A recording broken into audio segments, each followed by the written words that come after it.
முடிச்சுட்டேன், என்னை நீங்க அனுப்பின வேலை முடிஞ்சிச்சு, இப்ப இந்த காணிக்கையை நீங்க வாங்கிக்குங்க, இந்த உலகத்தை மன்னிச்சிருங்கன்னு கொடுத்தாங்க அப்பா. காணிக்கையா கொடுக்கிறாரு. உற்சாகமா கொடுத்தா, உற்சாகமா கொடுக்கிற இடத்தில் கர்த்தர் இயேசு தன் ஜீவனை உற்சாகமா கொடுத்தாராம். அழகா அவர் கொடுத்த உடனே அவர் கொடுக்கிற காணிக்கையை பிதாவாகிய தேவன் அதை அங்கீகரிக்கிறார். ரெண்டு பேர் ஆதாம் ஏவாளுடைய பிள்ளைங்க காயின் ஆபேல் ரெண்டு பேர் காணிக்கை செலுத்த வந்தாங்க.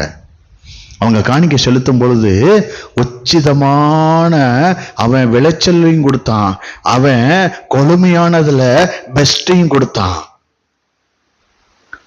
ரெண்டு பேரும் விதைச்சிட்டு போனதுக்கு அப்புறம், கொடுத்துட்டு போனதுக்கு அப்புறம் குணத்தை கர்த்தர் பார்த்தாரு. உற்சாகமா கொடுக்கிறவன் யாரு? அங்க கொடுக்கிறதுல கர்த்தர் இயேசு கிறிஸ்து தன் ஜீவனையே, நான் இந்த வேலைக்காக தானே இதை கொடுத்தீங்க, நான் முடிச்சுட்டேன், இதை வாங்கிக்கங்கன்னு அழகா கொடுத்தாரு. அவங்க ரெண்டு பேரும் பலி செலுத்த வந்து அந்த காயின் ஆபேலும் கொடுத்துட்டு போனதுக்கு அப்புறம் ரெண்டு பேரும் உள்ளத்தை கவனிச்சாரு. கொடுத்தவங்க என்ன மனநிலையில இருக்கிறாங்கன்னு. நீங்க கொடுத்துட்டு போனதுக்கு அப்புறம் உங்க மனநிலையை பார்ப்பாரு.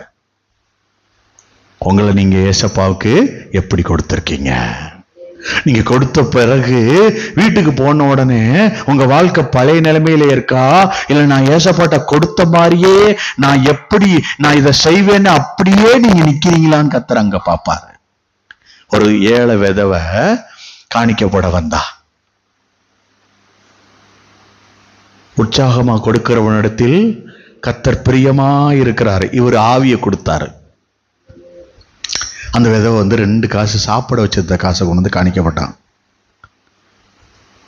நீ எவ்வளவு கஷ்டத்துல இருந்து எத்தனை பேருடைய வீட்டில் போராடி எத்தனை இடத்துல இருந்து கொண்டுட்டு வர்றன்றது அவருக்கு தெரியும். உன் சாப்பாடுக்கு வச்சிருந்தது நீ கடைசியா விதைச்ச பாரு, அது உன் அருள்நாதருக்கு கண்டிப்பா தெரியும். அந்த விதவை வந்து விதைச்சா, அப்பா பார்த்தாங்க, சொன்னாங்க இவதான் பெஸ்ட். இன்னைக்கு உங்களை பார்த்து சொல்றாரு, நீங்க தான் பெஸ்ட். நீங்க தான் விதைச்சீங்க, இந்த வசனத்தை நீங்க தான் விதைச்சீங்க. இந்த வசனம் பல பேருக்கு போய் சேர போகுது. நீங்க விதைத்த விதை பெஸ்டான விதை இயேசு சொல்றாரு. ஹல்லேலூயா. ஏன்னா உங்க வாழ்க்கையினுடைய சாராம்சத்தை, உங்களுடைய காரியத்தை வசனத்தோட இணைச்சு இன்னைக்கு விதைச்சீங்கல்ல.